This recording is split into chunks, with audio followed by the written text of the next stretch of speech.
You're listening to Cards to the Moon, a podcast about trading cards from both a collector and investor perspective.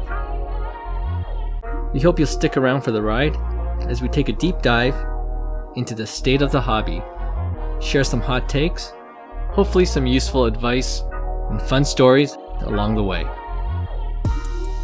Hey all, welcome to Cards to the Moon. This is episode 70, another mini milestone, guys. My name is Clark from 5 Card Guys, and with me since episode 1 is Hyung of Integrity Sports Cards and John, who is Trade You at Recess. Alright, so off the top, just want to first give out kudos to the growing number of listeners to our little podcast. You know, we got some really nice comments and feedback for our show, and it's been even more fun doing it knowing that fellow collectors are enjoying our content. And speaking of which, one of our podcast listeners DM'd us and shared a pretty cool story about SGC, the grading company. And we're not all about doom and gloom on this podcast, so I thought we'd share some good hobby news as well. So it's from Ben, who is Barn Dog Sports Cards on Instagram, who shared with us that in response to, all of our talk about grading companies in previous episodes, he said he sent in a card to SGC that he thought would get a 10 or at least a 9.5. But then he said he got an email from SGC that while it was in their possession, the card got damaged. Oh no. Yeah. So, and the message went on to say it would have gotten a 9.5, but with the damage on the card, it would be graded an 8. They admitted it. Yeah. Amazing. Which is wow. Impressive on that note by itself. Yeah. So what SGC did was send him a refund for fair market value of the card, presumably as if it was a SGC 9.5, right, and then returned his card with the SGC 8 label, right? So, and this is what Ben says. Yeah, this is what Ben says, quote, "While I was disappointed to get the damaged card back, it gave me a lot of faith in SGC and their process," end quote. So I thought that was cool. And, we always talk about how grading companies need to be more transparent. And this is obviously one good example of one company doing that. What do you guys think? Look at that self-accountability, man. I love it. Jeez, where the heck is PSA? Seems rare. I already know what John's thinking. Because I know he has damaged cards from PSA, and he just got a PSA 7. That's all he got. Tell that story, John, for anyone listening for the first time. We mentioned it briefly before, but Hyung and I, we sent in probably about 2 years ago now, we sent in a huge bulk submission to PSA. And we didn't send in anything that we didn't think had a really good shot at a 10. We didn't send in anything that was like, oh, it's probably a 9, maybe 10% chance of a 10. Everything we sent in was like, looks like it's a really good shot at a 10, at worst a 9. So we sent in all our cards. I had and I mentioned it before, the Shaq upper deck with the triple image rookie card. Right. It was mint condition. I had it since I was a kid. We sent it in. The only issue was a bit of like a fluffy edge. Because of some of the upper decks that year, if you take a look at the top cut, there's a bit of like a fluffy edge. Sent it in. Nothing wrong with any of my other cards. And mine came back a 7 with a brutally dinged corner, as if you took the card and you flicked it at the wall. Yeah. So clearly, definitely damaged. Yeah. Like, I mean, you can't chalk that up to it got damaged during shipping, because that was in a big pile with other cards. If I had some other cards that had mashed up corners, then I could understand it was probably from shipping. But to me, this was clearly, in my opinion, somebody or whoever was handling the card damaged it on the spot. And obviously at the time, when I talked to Hyung, I was like, you think this is even worth fighting? He's like, honestly, they're not even going to get back to you. I was like, okay, you know what? I'll leave it alone. So I didn't end up doing anything about it, but You know what, John? They thanked you in other ways, because there was a Luis Roberts Stadium Club that was probably a PSA 7 that ended up PSA 10ing. It's so true. So we're all good. We're all good. The thing is, it sort of evened out, I guess, because we had a whole bunch of base, and at that time, I think they were just looking to pump out cards as quickly as possible, and it was like 10, 10, 10, 10, 10, 10. Yeah. So, okay, I guess it is fair, but still, like, in an ideal world, you want open transparency regardless of the grades. Yes, right? Yes, absolutely. But in all regards to that, respect to SGC for that. For sure. Like, that's huge. That's what's needed in the hobby. That's the right step in the right direction, especially from a grading company. Yeah. You know what? That's the best kind of news, because if Ben didn't mention that to us, like, no one would have known that that's what SGC does when things like that happen. Right. Do you know what I mean? Right. So happy customer that I'm sure, will go back to SGC for sure for grading. Yeah. So thanks, Ben, for sharing that with us. And thanks again for being a listener of the pod. All right, let's move on to our next segment, Hobby Headlines. Okay, so I thought we would try to be practical here for those looking to invest in sports cards during this brutal bear market. Now, I know we're all probably more hesitant to spend money on sports cards these days, but let's say you saved up $1,000 and you're just itching to spend it on cards because we love cards. And, we want to spend that $1,000 on cards to hopefully flip and make more cash so that, we can spend it on even more cards, or to just have that extra cash we can all certainly use during this time. So this isn't financial advice, but it's just for fun. Question for you guys. What are you going to do with that $1,000? What's your play? And there's a lot of different ways we can take it. So it'll be interesting to hear what you're doing. Especially in this market, I'm actually going raw cards and grading. And I actually did that just like literally this week. It's funny you mentioned it, and the price is about $1,000. And what that was I bought a Manny Machado Topps Chrome 2013 lot. A lot of raw cards, right? Yeah. Off of Blowout Forums, and it had 2 X-Fractors, 2 Refractors, and 16 Topps Chrome base. Okay. And I got that lot for $550. So I thought it was pretty fair, because I'm a guy, I believe in Machado. I think his cards are rare because we're talking 2013, so you're not dealing with print run issues.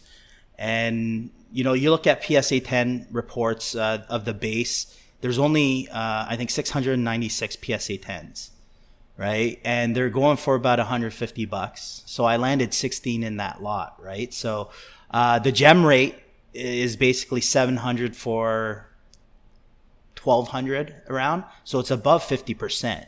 So I'm rolling the dice that way. I actually took a look at the X-Fractor, the 2 X-Fractors and the 2 Refractors that I got.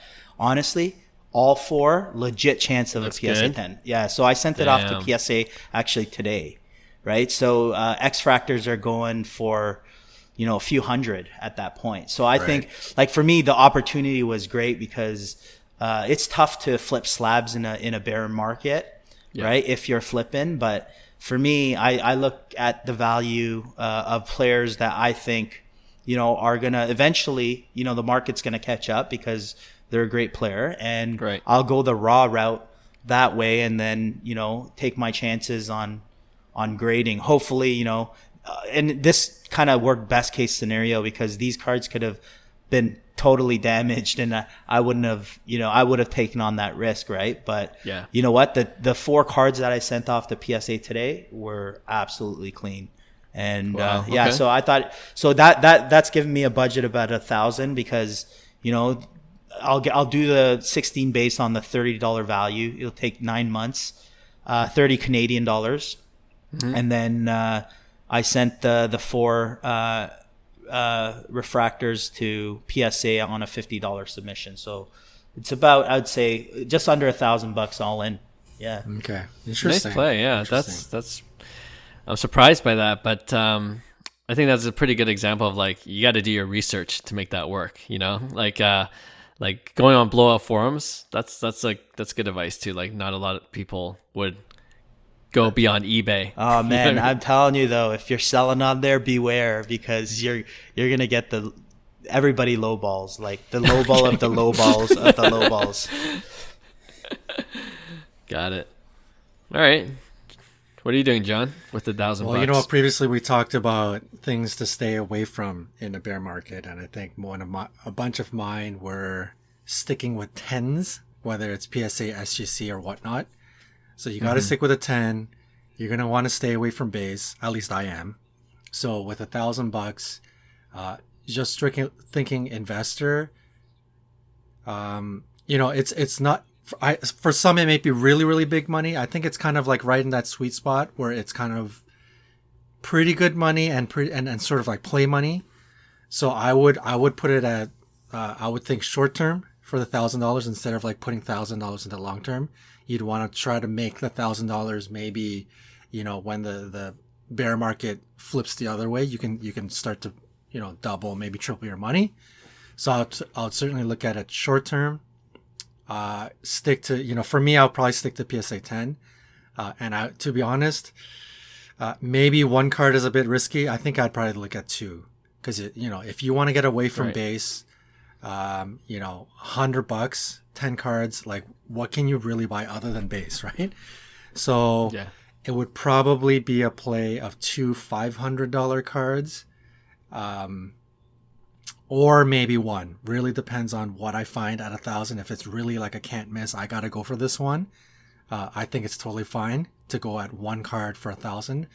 Otherwise, you know, not to toot Luis Roberts' horn, but something like, you know, the Topps Chrome Auto Refractor Luis Robert PSA 10. I think that has dropped to around 500-600. I could be wrong, but I feel like you could steal it for around that price. And then another card kind of in that 500 range. Something like that, I think, would be a play that works for me.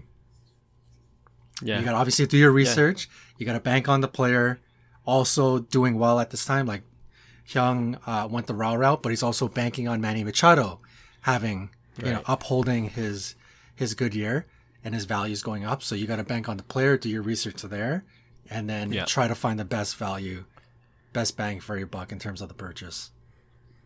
Yeah, I like that too. Two very different plays, but yeah, I think they're both good. They can both work out.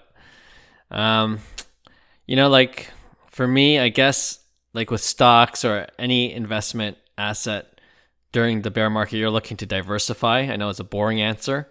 So maybe I would find a card that's 500, 600. Maybe I'll get that Luis Robert that you're talking about, refractor, for that much. And you know, like I believe in him as a player still, but then, you know, like, you know, if there's a good deal on a raw card lot, like Hyung did, you know, maybe spend a few bucks there.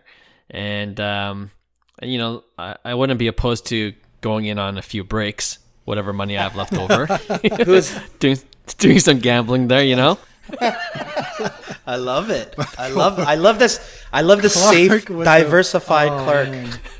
Listen, I'll buy the cards first. I won't do the breaks first, just in case I really get into it and skunk out one after another, and then that strategy won't work. Clark, this is supposed to be investment advice, man. Who's going to be laughing when, you know, I hit that one of whatever, you know? It's diversification, man. That is. You know, it's my crypto. It's my crypto in that portfolio. Swing big, right? So funny. So diversify. But, you know, in honesty, knowing myself, like I'm pretty lazy when it comes to doing all this diversification. I'll probably just buy a $1,000 card and then, you know, like the Wander Franco. Franco. I was thinking that. We just talked about it last week. If that dipped under 1,000. If it dipped under 1,000, I think that's a good buy. Right. And I'll hold it for a season or two. So, yeah, different strategies, different ways. And again, not financial advice, but as collectors, I know it's just boring to sit on the sidelines. And there's opportunities. We always say there's always opportunities out there if you do your research. And it depends on your risk appetite, right? Like Hyung's move is there's a lot more risk involved. But if he hits, he can profit without Manny Machado doing anything. Manny Machado could get worse, he could get better, or he could do nothing and be completely stale on the market. but Hyung could still profit. That would be the upside there, right? But then with the risk, right grade, with the right grade. The risk is right off the bat, Hyung could be losing money if all the grades come back really poorly, right? So it really depends on your risk appetite. Like the upside, I think in the raw, there's no question, raw to grading has the biggest upside because that regardless of player performance, you can profit.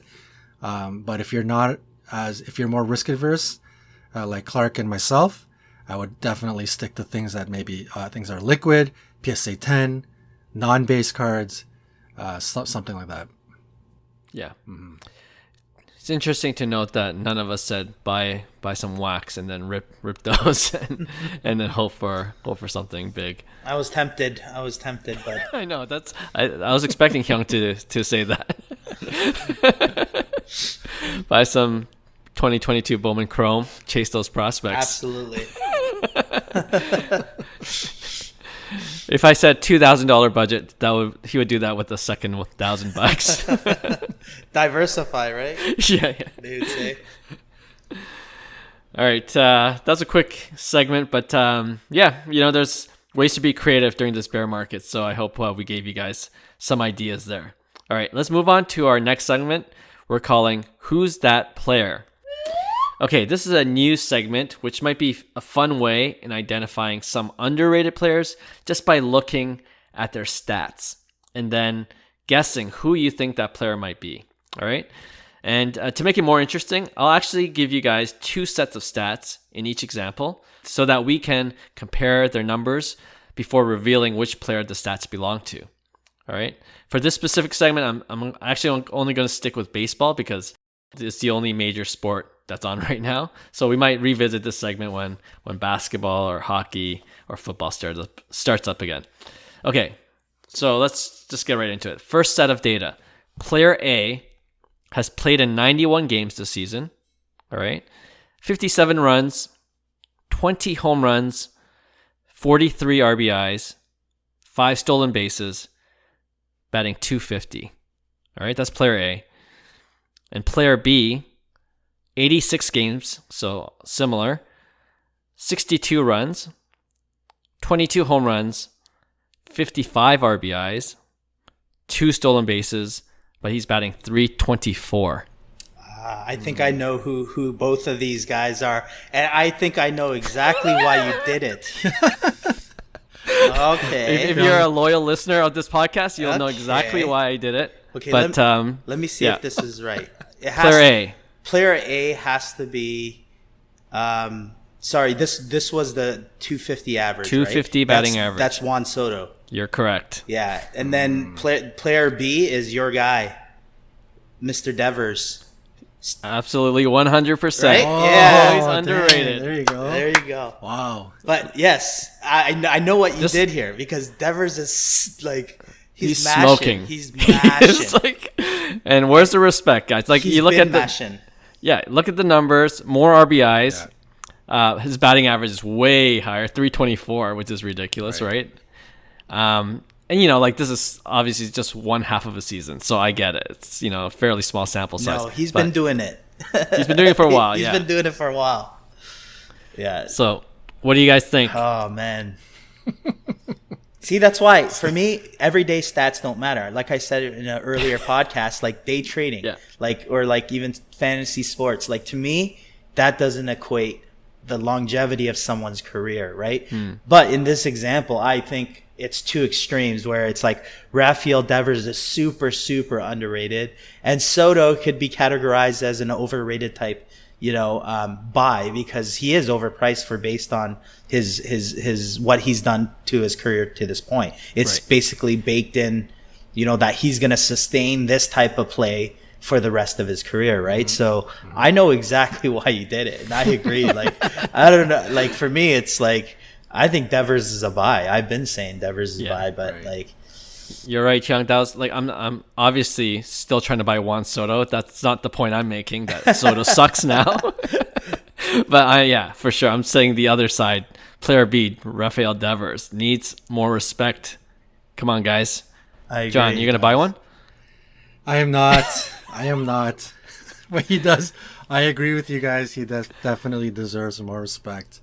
During a bear market, it's tough because you look at the stats and it's clearly lopsided in one direction.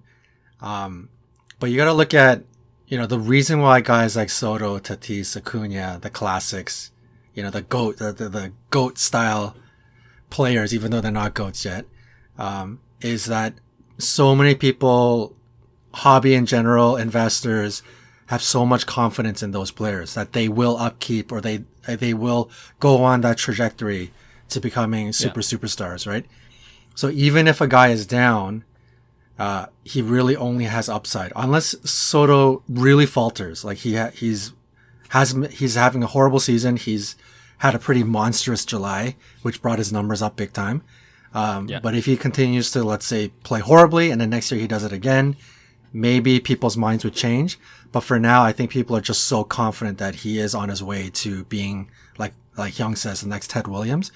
Whereas Devers, no matter how good of a season he has, and he keeps, not getting the respect, it just shows the market is not yet fully convinced or sold. And the scary thing about that is if you decide to go all in on Devers and the market's not in on him, it only takes Devers to have half a bad season and his cards would just completely tank because nobody had that the general marketplace doesn't have that confidence in him, right? Right. So the risk in putting big money into a player that is underrated, there's a huge risk there because you're really betting on Devers not only continuing this play, but he is going to completely change people's minds. Oh, hang on here. He's done this for 4 straight seasons. He's now at that Tatis category. He is top 5 player in the world, something like that. Something has to really change, right? So I think for me, that's why Soto's still the guy. I think the big name, especially in this market right now, is just so much safer to continue to go with the big names rather than the riskier plays, because the riskier plays can really, that's the risk. Like it can drop to nothing, right? So. True. Yeah, totally hear what you're saying. You missed the Friday episode that Hyung and I did just a few days ago, and we're saying something similar about Jose Ramirez. Like, no respect for that guy, but he puts up numbers year after year. And for me, like, Ramirez, he plays for the Guardians, Cleveland. So I'm wondering if that's a factor, like if he has to go to a bigger market team. But you can't say the same thing with Devers. He plays for the Boston Red Sox. So, just a mystery for me. Yeah. And that's what we were saying about Bo Bichette too. It's like I could see, Bo Bichette has a lights out year. I'm telling you, it's going to look like at best the Rafael Devers numbers. But it's like you look at Bo Bichette now, it's like, can his prices sustain those prices? Because if Devers can't sustain those prices, most likely not, right? But I agree with John in the sense that, Soto's your blue chip stock. Like, I mean, when markets are bad, it's good to have Soto, Acuna, Tatis, in my opinion, because those are what, people chase. And, there's no love for the Arenados, Goldies, the Jose Ramirez, the Machados, all them. But that's the whole point. Those are the opportunities, in my opinion, because 5 years ago or 3 years ago, maybe not so, because they're still in that kind of like career path of will they, keep up with their pace? But then guys like Goldie, I mean, he's expiring soon. He probably has 3 or 4 more good seasons, but the way he's playing, he might, do some damage in terms of his career. And same with like Machado. We talked about Machado having a 50 career WAR. He's 29 years old. Put it to perspective. Same with Bryce Harper, right? He's 31 and he has, a 50 WAR, and Machado's 29. So it's like, there's going to be a point in time where it catches up, is what I'm saying, right? So now is the time to, especially in a recession, to maybe look at true long-term investments, whereas you're not trying to play the market, right, for a flip, right, or the volatility that we're all so used to, right? Right. And excellent point. Like if you want to study this a little bit deeper, we always talked about being involved in fantasy, whether it's fantasy baseball or hockey. It really gives you a lot of clues into the way people think about certain players, and pedigree and where they come from is huge in terms of prospect and potential. So if your player had 3 awful seasons, but he's a former first overall pick, he could have half a season of slight rebound, and people would be like, hey, they're kind of interested because he had Marvin Bagley. Exactly. That former first round pick or second round pick or lottery pick or whatever you want to call it, it's tantalizing because you always thought the prospect was there. He just didn't perform for whatever reason in the first couple of seasons. But if you're a player, you're a journeyman like Fred VanVleet, who came up from nowhere and became an all-star, no matter how many multiple all-star seasons you have, you'll see it in fantasy. Like, you just will never garner that respect, or you're producing high numbers. Another one I can think of that's, that you guys probably wouldn't know as well. Maybe you did, but back in the day, Chris Anderson, hockey. He was a goalie for the Ottawa Senators. He was a lifetime backup goalie, and out of nowhere, he became a starter. Not only a starter, he became a good starter. And he held that for 3, 4, 5 seasons. And you would think even in fantasy hockey, you could trade him for big first round picks or whatever you could trade him for. But even though he was putting up like Carey Price stats, you couldn't get a bucket of pucks for him, even still. Right. And that was the human mindset, right? Like, if you don't come from that pedigree, it's going to take just so much work for somebody to change a person's mind about who they are and what their value is and how much potential or prospect that they have. So, I think that's why guys like Kyle Lewis or whatever, they don't come from these giant pedigrees.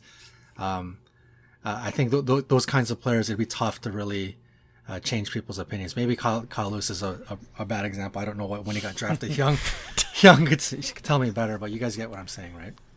Yeah, I do. Is that why you're like going all in on Michael Porter Jr.? You like the pedigree?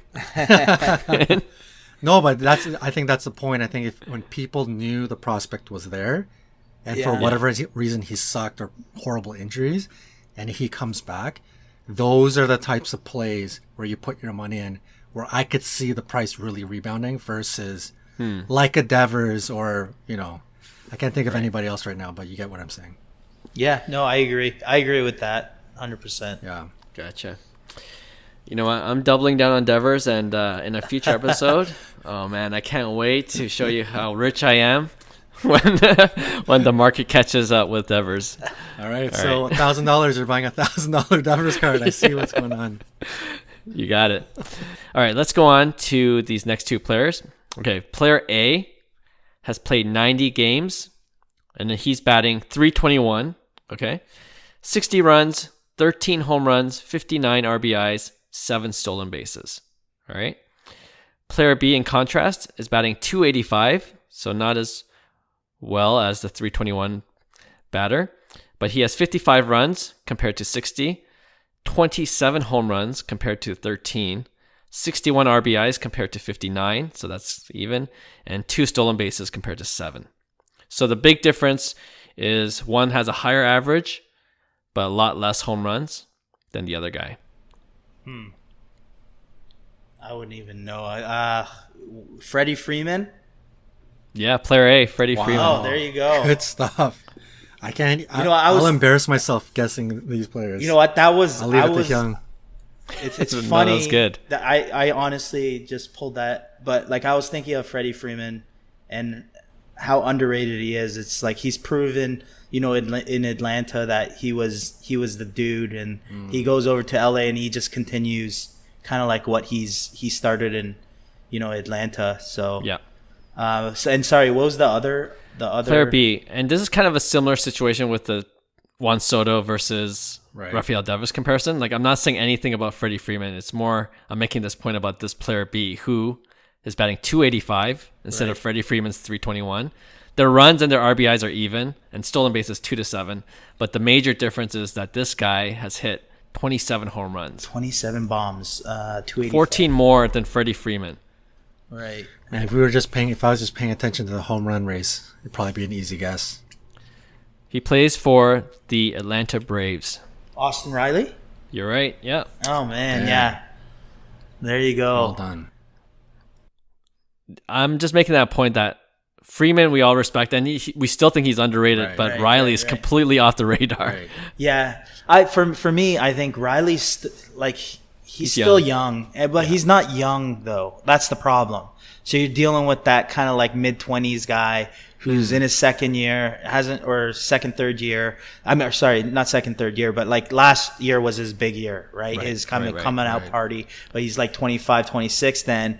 It's as opposed to, Freddie Freeman, this guy's a future Hall of Famer, in my opinion. He keeps it up, right? So for me, like, I think Freeman is tremendously undervalued.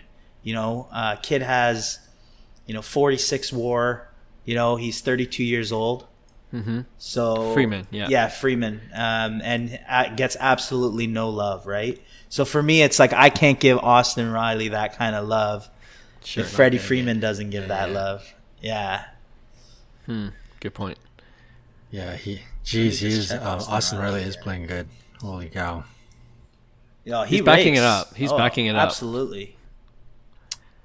Yeah, he rakes. Yeah. So you're saying from a hobby perspective, not really worth getting either of these guys if you want to flip. Yeah, like for me, I'm staying off of, honestly, I bet you people are selling Austin Riley and they're making money off of him because he was a hyped prospect somewhat. And in 2019, if you got in on him, I guarantee you're making money off of him right now, right? So to me, it's a sell right now. But like I said, he could have an enormous season this year. He could end up hitting 40 to 50 home runs and totally changing his trajectory, right? Like they both play for a very good team, so yeah, they can make that postseason hype absolutely. Too. Both have rings. Yeah, in the bear market, we clued in on the previous segments, like with $1,000, what move would you make? And that's a classic question right now because I think most people in this bear market, all of us were kind of overextended. We spent a lot of money when things are great. You're taking a lot of L's, and most people either don't want to spend the money or just don't have the money to spend right now. So with whatever limited cash or monies that you have, you got to try to make the right play, or you can't just spread your wings and buy anything, right? So I think in this type of situation, obviously most people would want to try to hit a home run. You want to pick that low hanging fruit and turn it into a monster. And I think guys like Austin Riley, these guys are just, we clearly see they're not getting respect. For me, I would certainly stay away. If you're going to go for the home run, and I'm not going to think of an example, but I think we literally just talked about it. You have to go for something where the guy had the pedigree and he's got that tantalizing like the major tantalizing prospect to completely turn it around. I think people who bet on, like the easiest examples is people who bet on Vladdy, people who bet on Shohei. These guys are, if healthy or playing the way they should be, monsters, and they're showing it, right? So had you bet on those guys when their prices were that low, you're doing quite well, right? So I think if you're going to look for that next steal, you're looking for that super buy low, you got to try and find, and it doesn't have to be baseball, basketball, F1, whatever it is. You got to find the guy that I think the market in general always thought has the pedigree to become a number one in their sport or a top 10. But for whatever reason, they're super, super low right now. So I think those are the types of moves you have to make, not the Austin Rileys and the Freddie Freemans and, you know, Chris Middletons or whatever, Wasn't that your pick? Yeah, it probably was. The only issue with that is with the guys with pedigree these days in the hobby, like their prices are so, like it's expensive usually very early on, right? Like unless you're following them when they're 13 years old, right. You know what I mean? So, and for me, like when I got back into the hobby, that was my intention, was to create a portfolio, create a portfolio, whatever that meant at that time. But to me, it meant like collect what you love and things that you thought would make a great future portfolio. Then comes the boom, and we all go into this flip mindset. I want to grab a few more of these, even though I believe in Vladdy long term. I'm going to grab a bunch, and then this is where I'm going back now. And now that it's easy to make money in a bullish market, but now that it's totally different, we got to reassess our strategy. And I'm going back to that, right? Like why I got in on the first place is to build that portfolio. And that's what I kind of did, is I reshuffled the deck, changed my strategy to, okay, like guys like Freddie Freeman. Do I think that, because you got to remember, over time, these cards disappear. It's not like you're seeing Freddie Freeman gold autos, Bowman Chrome autos go for sale on eBay on a freaking Tuesday night, right? Like, we're talking, these cards disappear, and other like-minded people have that kind of same. It's like, you know what? I believe Freddie Freeman is a great player. I believe he's a Hall of Famer. So one day in 20 years, I'll give this to my grandson, whatever it may be, whatever that story is. And I think the way I look at investing in sports cards is going back to that now, right? So that's why I like the opportunities with the Machado lots, because I believe that, eventually a Topps Chrome Machado, like, there's only 700 PSA 10s. If they're gemming over 50% and I got 16 raw, I'm banking that I'm going to get, 8+ PSA 10s. So, like, I just look at it as more of a long-term play regardless. Yeah. Because, like I said, everything is correcting, and in a bear market, they correct either both ways. For sure. Right? So I think on the long term, guys that are super underrated, I think there's huge upside in those in terms of building your portfolio, for a long term kind of, game plan. Yeah, that's a good point. Okay, we'll go on to the last set of players. I went for a couple of pitchers just to mix it up. I know how we feel about investing in pitchers in general, but let's put that aside. And here's player A. ERA for the first half of this season, 3.02. WHIP is 0.98. 147 strikeouts in 113 innings pitched. So pretty decent. Player B, 1.71 ERA, 0.8 WHIP. Also 147 strikeouts in 110 innings pitched. Jeez. Is one Verlander? No. No? But Verlander's killing it this season. Yeah, he is. He's incredible. Verlander doesn't have the amount of strikeouts. He's adjusted the way he pitches. Right. He's doing it effectively, yeah. I'm drawing blanks. Yeah, player A is a stud that everyone knows. Plays for the Yankees.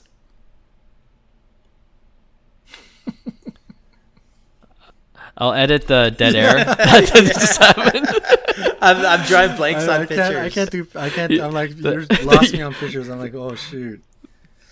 The Yankees ace. His name's Garrett Cole. 3.02 ERA, 0.98 WHIP. So he's doing what he's doing. He's doing what he's being paid for. But player B, the 1.71 ERA with 0.8, leading the majors. He plays for the Tampa Bay Rays. It's Shane Baz? Close. Shane McClanahan. You got the first one right. Yeah. Oh, okay. Wow. Yeah. So just bringing this point up because, I wonder if these stats are impressive enough for people to start looking into, possibly even investing in this pitcher. Like those numbers are ridiculous, right? 1.71 ERA with 0.8 WHIP and the same number of strikeouts as Garrett Cole in less innings pitched. What where was McClanahan drafted? He's a first rounder, late first rounder out of South Florida. Yeah. But he's like 25-year-old rookie, And it's like, look at like guys like Blake Snell, and look at his prices, like what he's done in the past. When he was 25 years old, he won 21 games with the 1.89 ERA. He won Cy Young actually that year, 2018. That's Blake right. Snell. Yeah. And it's like he's had an average kind of like the past 5 years, right? So this is why young pitchers worry me because, like guys like Verlander, Scherzer, Garrett Cole, you could put in that, but like guys like Verlander and Scherzer, they're like, I think they're great investments, but they've like cemented the younger arms. Yeah, it's tough. It's a tough. This is tough. I'm sure he's got enough notice now for people to at least look at him, and I'm assuming his card prices have gone up, whether it's went from $1 to $5, it 5x'd. Right. But the issue now is everybody is probably sitting on raw cards, right? These raw cards that went up to $5. You don't know whether you should grade them. Maybe you'll go bigger and buy like a gold refractor or whatever, one of his bigger cards. But then now you're playing in that more risky space. Maybe you bought it for $50 when it was $10 just 30 days ago. And you're going to grade it or whatnot. So there are plays to be had, but I think I'm with Hyung. I will say this: if you can get a pretty rare card like a gold refractor out of 50, or I don't even know if he has a Bowman First, but a Bowman First auto colored, and you can find it still for very, very cheap, enough that grading the purchase of the card, and you're into the card for minimal dollars, I think it's one of those why not, let's give it a shot. Let's roll the dice. It's not, $80 is not big money out of my pocket. I'm willing to completely lose that money to zero. Let's roll the dice here. I don't think it's a bad play. But the bigger stuff, I think there's obviously some risk in terms of long term, because you just don't know if this guy's going to blow his arm, or if this is just a one season anomaly and he's going to kind of go back to like a regular Joe pitcher by next year. So there's a lot of risk involved, no question. But if it's cheap enough, if it's just ridiculously cheap and you can get some rare cards, it's sometimes it's a why not. Yeah. I mean, it's hard to detach this conversation with how we feel about pitchers, right? Like in this case, the length of a pitcher's career really factors in the value of his card, right? So that's why like Garrett Cole is worth what he is, and still his numbers are decent. And I think the point I want to make here is that even if a younger pitcher is having a phenomenal year, proceed with caution. Mm-hmm. You know what I mean? Right. Don't think like, like to your point, John, like if you look at his cards, actually I think I saw blue refractor number to 150, Topps Chrome rookie auto going for 150, which isn't bad, but that could still go down. There's a chance, if he blows his arm or he just has a mediocre season even next year. Like pitchers have to almost sustain their good stats year after year, like the Scherzers and the Coles and the Verlanders, right? And those are becoming rare and rare. Like the game of baseball is changing too, where not a lot of starting pitchers go deep. Right. So that's why you have to watch out for that as well. All right. Okay. I thought that was just an interesting way. Hopefully people found value in finding underrated players and overrated players. But we'll try to do this again for another sport once some of the major sports come back live. Okay, let's end this show with our weekly segment we call Pick One. And if you're a first-time listener, we do this every week where each of us puts up 2 cards or 2 sets, and we then debate which one we would rather invest in. All right, and as usual, Hyung, do you want to start things off? Sure. I'm going to actually, these are 2 cards that were on my watch list this past week. Okay. And I struck out because this is what I hate about eBay. It's just, I just wasn't there. And I thought both cards were so cheap, in my opinion. I just thought for the card, I would have taken that down at that price. Okay. But you guys let me know if it was cheap or not. But the 2 cards that I'm going to pair up there was a 2018 Topps Chrome update, HMT1, which is Shohei Ohtani, his gold out of 50. Okay, a PSA 9, so true gold, PSA 9 rookie card, went for $1,171 via bids on eBay. Okay. So $1,100, $1,200, let's just say. That is red jersey. Okay. Red jersey pitching. his red jersey Topps Chrome update gold out of 50. Yeah. Versus a 2019 Bowman Chrome Vladdy Guerrero Jr. gold auto out of 50 PSA 9, which closed at $713. Seems like for cheap. me, like that was pretty cheap, but it is his, second kind of like auto. His Topps Chrome is definitely his number Bowman one. is his throwing image where he's like throwing, right? No. The Bowman Chrome Auto is actually a swing image. It's a pretty sweet. It's a white jersey. It's a pretty sweet image in my opinion. The card has great eye appeal. I love the card. I like it way better than his base like Bowman Chrome, but it's a gold out of 50 PSA 9 that closed for $713. So I thought those two cards. I love golds, especially out of 50 Topps Chrome in baseball. So I thought both were great deals. I missed both of them. But which one would you have picked if you had to choose one at those prices? Ooh. All John? right. I think if you're a big-time Vladdy fan, to me, I think the Chrome seemed more of a steal than the former. But for me, I'm actually gonna go with Shohei Ohtani, and it's more to do. I think we had this comparison before. It's just more to do with the player. I think he's still healthy. He hasn't got. He's a big injury risk. He hasn't gotten injured. Knock on wood. But he's just too tantalizing of a special player if he continues to stay healthy for his prices to stay low. So for me, with my money, I would bet on Shohei. Vladdy, we all love Vladdy, Toronto Blue Jay. But he really needs to keep, it's kind of one dimensional, right? It's just his bat has to light the world on fire, which he can. But he just doesn't have the depth that Shohei has that can for Shohei's value to upkeep or go higher. So I think I like the prospect long-term, short-term Shohei over Vladdy. So by default, I'm going to pick and both cards are amazing, but on Shohei's side, you're also picking a quasi flagship. I think the red jersey was kind of more of his flagship back in the day, but a lot of people like flipped back to Topps Chrome. Topps image. But the update at H71, it's like a quasi flagship, gold out of 50, pretty huge card. So Shohei. Man, this is a hard one because, on one hand, well, they're both gold, right? Numbered to 50, gold chrome, numbered to 50. Right.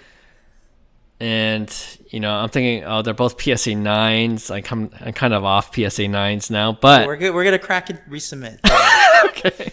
Okay, that's added into it. All right, I got to reconsider. With that BGS 9.5.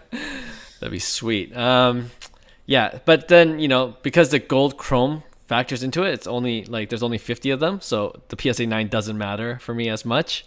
So that's that. But then on the one hand, you have the auto, right, for Vladimir Guerrero's card. Auto, yeah, on card auto. Damn. And the Topps Chrome update for Shohei is just a non-auto. Yeah, non-auto. Yeah. So yeah, those things are conflicting for me. if it was flipped, then it would be easy choice. But yeah, you know what? I have to go with eye appeal, and I see both cards, and they both look good. But there's something about that Shohei card that looks it looks amazing. The gold pops, the red jersey pops from the gold a lot more, in my opinion, and maybe I definitely am biased after making that Vladimir for Shohei trade, and I'm like, shoot, I needed Shohei back. I needed some kind of Shohei back. and for another $300-$400 more, not saying that's chump change, but it's not like 5x. I would pay that premium to get a Shohei. Yeah. And just to, we talked about it earlier in this show, what he's doing, or it was the last show, but what he's doing is nothing short of spectacular. Right, so right. I believe now. I'm a firm Shohei believer now. Oh man. You guys, is he going to save his own 1v1? I actually am, because I do like the Vladdy Bowman Chrome at that price. The gold that seems at $700 with the auto. Yeah, with the auto, on card auto, and the auto is actually a really nice Vladdy auto. Vladdy auto, like we talked about, it's right. Honestly, this guy signs it with his like foot. Yeah. Like is so ridiculous how bad his autos are. But this one's a clean one, and you know what? One thing I learned too about the hype during the whole card hype was, people don't necessarily love the non-auto cards. I think the autos were the cards that absolutely went bonkers. Right. And it sucks that it's not Topps Chrome. It'd be way easier. But I just really like this Vladdy Bowman Chrome auto card. I think it's going to be a great card in the future, and at $700, like, to me, that's just you grab one of those. Either one, you grab one of those, lock in the safe, forget about it, enjoy the game, right? So I'm gonna split the difference, and I'm gonna say, you know what, Vladdy's 23 years old. He's still gonna hit 40 home runs this year, and you know what, he's not gonna stop anytime soon. So I'm think Vladdy's. I'm in on the Vladdy at 700 and change. Yeah, I think people really sleep on the Bowman Chrome Major League rookie cards. Yeah. Flagship. Maybe other than the Shohei Ohtani Bowman Chromes, those go for an insane amount of money. But Vladdy, Tatis, Acuna, you can get some. Right. You can get refractors out of $4.99, PSA 10s for really cheap. Yeah, pretty underrated. All right, fellas. Yeah, I'm going to make up one on the spot. I was trying to think of it during the show. We're going to go better investment, OG Topps Chrome Basketball Gold in general, or Prism Basketball Gold out of 10. Which is the better investment overall? What was the old Chromes out of? I think they're out of 50. Like some of them change up, 50? But I think for the most part they're like around 50. Sometimes 25. Some of those older ones. I think the LeBron year is 50. I could be wrong about that, but or maybe it's 25. I kind of like gold prisms. Not gonna lie. Like I'm just gonna put it out there. Like Clark, you could think about this one, but. I like gold prisms out of 10 a lot, so that's my answer. Just period. Are gold prisms like it's just out of 10? All of them? They're 10. Mostly all of them are unless they're like a T Mall Asia way. No, I'm talking true golds. Yeah, true golds out of 10. True gold prism out of 10. OG Topps Chrome Basketball Golds, which is becoming crazy popular, in the last 24 months, or Prism. Prism out of 10 true golds, which has also exploded in popularity. I'm going the other way. I'm going Topps Chrome Gold. I don't know if it's nostalgia. I don't know if it's the brand. Like, I don't know where Panini's going to be in a few years when they lose their player license.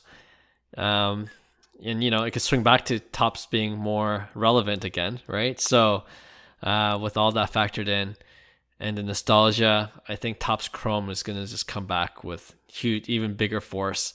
And I don't know, I feel like as much as Hyung likes the Prism Golds, I like equally the Topps Chrome Gold. Like, those are just beautiful, in my opinion. So yeah, in terms of investment too, I think, it's older.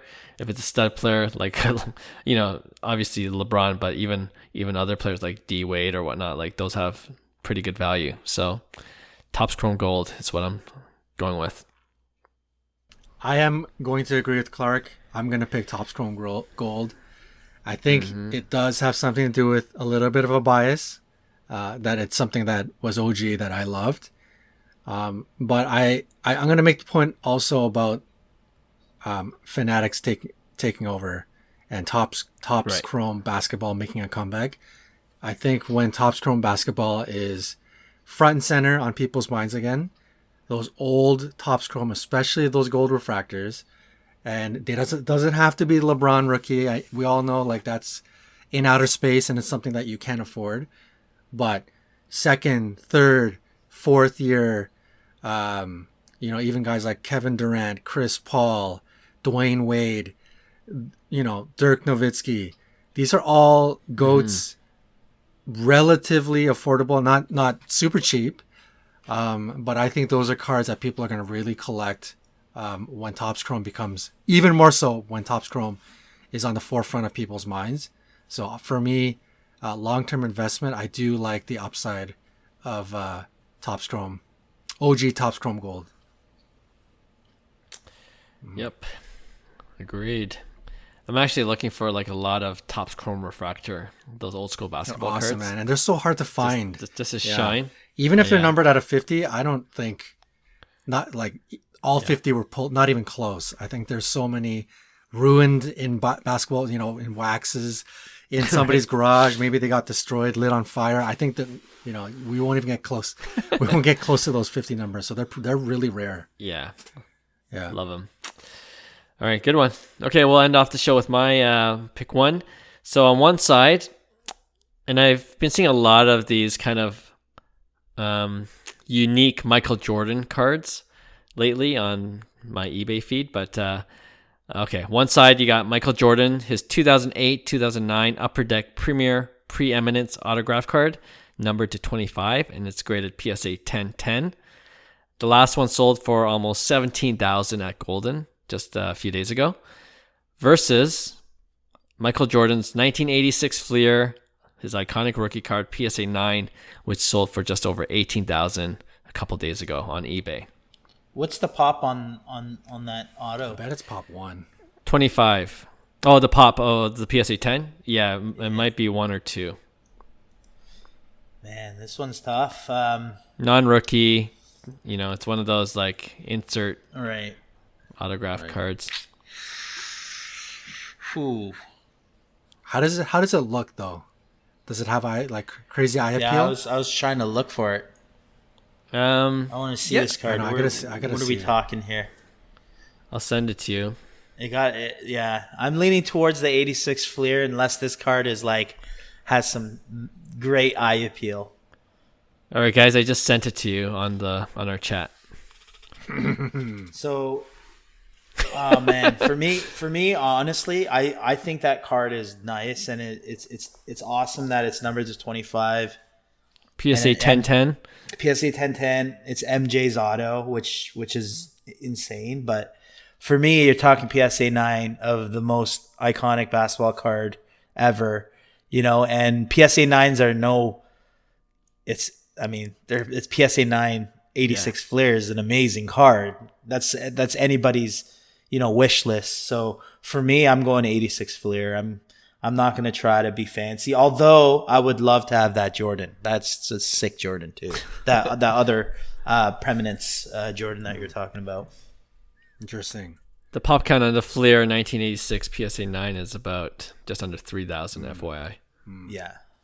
Right. I don't know if that factors in, but yeah. It does, but it's the card. Right. Sure. Yeah. Fair. People might think I'm crazy, but for me, it's very easy. I'm going with the preeminence. Probably a pop 1 or 2 at most. PSA 1010 auto. I think the Jordan auto is obviously highly coveted, maybe just as coveted as a Fleer Jordan. And to have an auto, looking at the image, it's a nice card. It's not crappy or cheap looking. PSA 1010, a 1010 auto of Michael Jordan is even more rare. So I think that really stands apart, even for autograph collectors of Michael Jordan. So for me, it's a really easy pick. It makes me think of, this one time I was watching a Kobe, the Skybox Autographics series. Yeah. There was a Kobe Skybox autographs, which I didn't even knew existed, but there was one that showed up on I think it was Propstein a while ago, last summer, and it was a PSA 10 pop 1. Looked beautiful. Didn't have any money to buy it, but I just watched I wish I could have bought it. It ended up selling for $7,500. And if I could go back in time, I would have got that easily. I would have got it deal, easily. Yeah. But yeah, Jordan 1010 auto, for me, it's easy. All right. Yeah, I just chose this particular card just to make the numbers work. Like I didn't even consider the artwork or like what the preeminence looks like. They both went for about 17, 18K.